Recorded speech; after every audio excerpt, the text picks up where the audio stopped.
Catherine Marquis, qui est journaliste au mensuel Parents, et Céline Dedonneau, qui est psychologue, sont donc nos experts. Et Hortense Diftin vient de nous rejoindre. Bonjour Hortense. Bonjour Elena, bonjour tout le monde. Salut, Alors, pour vous, une jumelle, non merci, des jumeaux pareils. Ok, cauchemar. Non mais moi, j'ai pas eu ce problème-là, hein, mais c'est Nathalie, toujours elle. Non. Elle a des frères jumeaux. Ouais. Non. Ouais. Quand elle m'a dit ça, je me souviens, j'avais tout de suite pensé à sa mère, la pauvre. D'ailleurs, il paraît qu'elle avait pleuré, la mère de Nathalie, quand on lui a annoncé qu'elle avait deux garçons. C'était la surprise, le deuxième garçon. Bah oui, bah non, on lui avait dit avant. Ah, En même temps, je la comprenais. Après avoir Nathalie, boum, deux jumeaux. Cauchemar. Mais c'est vrai que moi, j'y avais pensé aussi quand j'étais enceinte de mon fils. Hein. C'est des choses qui peuvent arriver. Alors, j'ai eu un gros coup de malchance, boum, des jumeaux.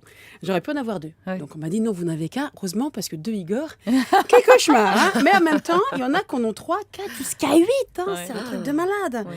Mais alors, c'est vrai que les jumeaux, ce que vous disiez tout à l'heure, c'est un côté, quand on y pense, un peu angoissant, un peu magique. Hein. Dans les films, les jumeaux, c'est rarement des gens bien. Je suis désolée. Hein. On connaît tous l'histoire de Romus et Romulus. Ça s'est pas bien terminé.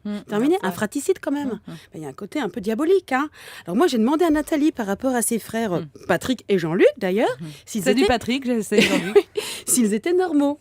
Alors elle m'a répondu qu'à part se faire passer l'un pour l'autre quand ils étaient tout petits et faire des bêtises non-stop, elle n'a pas eu l'impression que ces monozygotes de frères étaient unis par un lien magico-médiumnique, genre du sixième sens. Hein.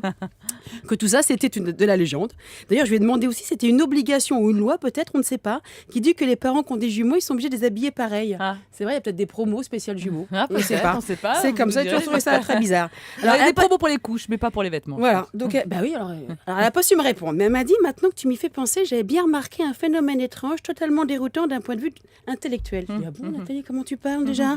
Elle me dit, oui, quand Patrick se réveillait en pleurant, Jean-Luc se réveillait tout de suite après. Ah. Bizarre. Ah bah. Et elle aussi, et les Ah. parents aussi.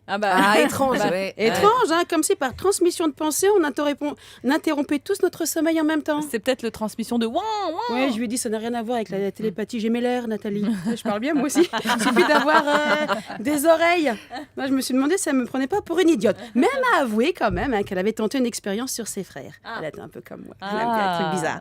Pour savoir si c'était vrai que les jumeaux ressentaient la douleur de l'un ou de l'autre à distance. Ouais, donc elle a fait mal à un. Elle avait enfermé horreur. Patrick dans sa chambre et emmené Jean-Luc dans la cuisine. Elle avait bien fermé toutes les portes et pour que l'expérience soit parfaitement validée d'un Bien point de sûr. vue scientifique, à l'âge de 8 ans, on a de bonnes idées. Elle fait pas les choses à moitié, Nathalie. Elle avait mis même des bouchons dans les oreilles de Patrick et fermé les volets. Ça, c'était surtout, elle m'a dit ensuite, pour éviter que les voisins n'appellent la police. Alors, elle avait pincé Jean-Luc, mais bien pincé. Eh bien, rien.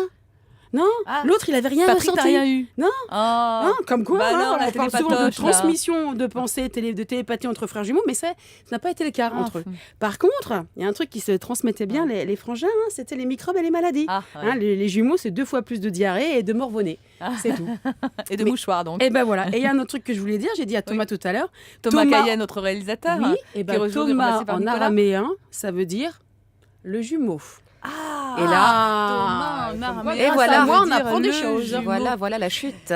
Et alors voilà, c'est ça. C'est pour ça qu'aujourd'hui nous avons 2 réalisateurs. Et voilà. C'est ça. Il est Bon, en gomme. alors les auditeurs sont très intéressés par les coulisses des experts européens, bien sûr.